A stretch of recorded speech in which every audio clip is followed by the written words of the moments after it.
చూద్దాం.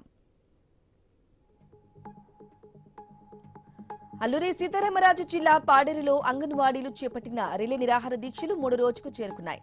అంగన్వాడీలకు అన్ని సౌకర్యాలు కల్పిస్తామని హామీ ఇచ్చి కూటమి నేతలు అధికారంలోకి రాగానే హామీలు అమలు మర్చిపోయారని ఆరోపించారు.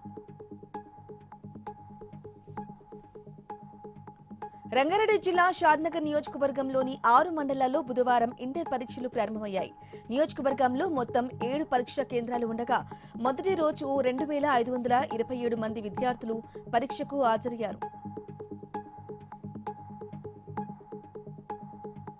హైదరాబాద్ హబ్సిగూడలోని రిటైర్డ్ సైంటిస్ట్ ఇంట్లో పని మనిషి దొంగతనానికి పాల్పడిన ఘటన చోటు చేసుకుంది. నాగర్ కర్నూలు జిల్లా అచ్చంపేటకు చెందిన తేజస్విని ఆర్థిక ఇబ్బందుల నుంచి గట్టెక్కాలని 9 తులాల బంగారు ఆభరణాలు దొంగిలించినట్లు ఓయూ ఏసీపీ జగన్ తెలిపారు.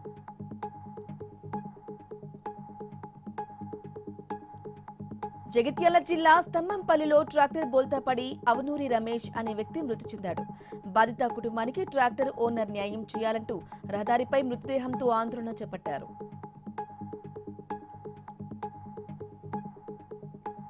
నిజామాబాద్ జిల్లా కాల్పులో దారుణం చోటు చేసుకుంది. తనను టార్గెట్ చేస్తూ ఇన్స్టాగ్రామ్ లో వీడియోలు చేస్తున్నాడని జనార్దన్ అనే యువకుడిపై సర్పంచ్ రవి, అతని కుటుంబ సభ్యులు జనార్దన్ కుటుంబ సభ్యులపై కారం కొట్టి దాడి చేశారు.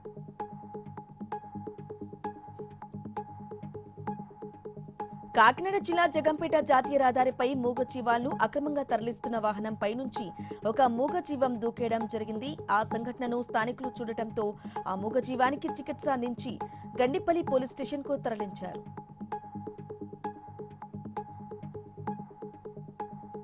విశాఖపట్నం రేంజ్ పరిధిలో భారీ ఎత్తున గంజాయి, ఇతర మత్తు పదార్థాలను పోలీసు అధికారులు ధ్వంసం చేశారు.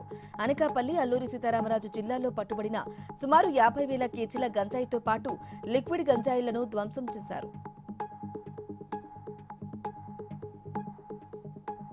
అందరి సహకారంతో పెద్దపల్లి పట్టణాన్ని మరింత అభివృద్ధి చేయడం కోసం కృషి చేస్తామని మున్సిపల్ చైర్మన్ నూగిళ్ల మల్లయ్య అన్నారు. మున్సిపల్ కార్యాలయంలో బుధవారం ఎమ్మెల్యే విజయరమణారావు సమక్షంలో చైర్మన్ గా బాధ్యతలు స్వీకరించారు.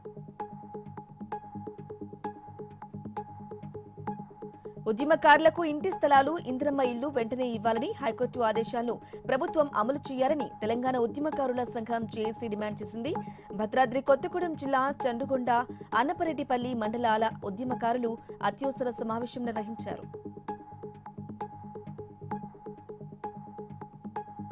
భూపాలపల్లి జిల్లా కమలాపూర్ గ్రామ శివారులో తెల్లవారుజామున కారు అదుపు తప్పి పొలాల్లోకి దూసుకెళ్లింది. బోలగూడెం గ్రామం నుంచి హన్మకొండకు వెళ్తూ ఉండగా ఈ ప్రమాదం జరిగింది. కారులో బెలూన్లు ఓపెన్ కావడంతో 2 వ్యక్తులు ప్రమాదం నుంచి బయటపడ్డారు.